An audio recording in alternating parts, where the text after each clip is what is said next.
দেখেছিস আহমেদ, আমি কেমন লাফ দিলাম। আরে দাঁড়াও বিলাল, তুমি কিসের উপর দিয়ে লাফ দিলে? আরে ওটা তো একটা পচা কলার খোসা। চলো চলো, দেরি হয়ে যাচ্ছে।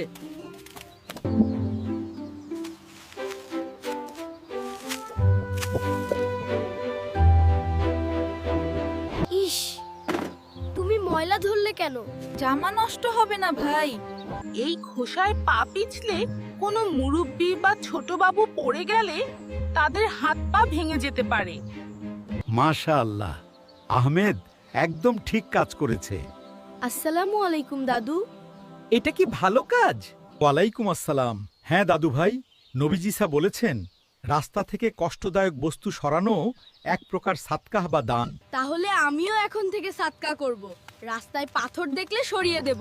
চলো, এখন আমরা দুজনেই সাদকা হিরো।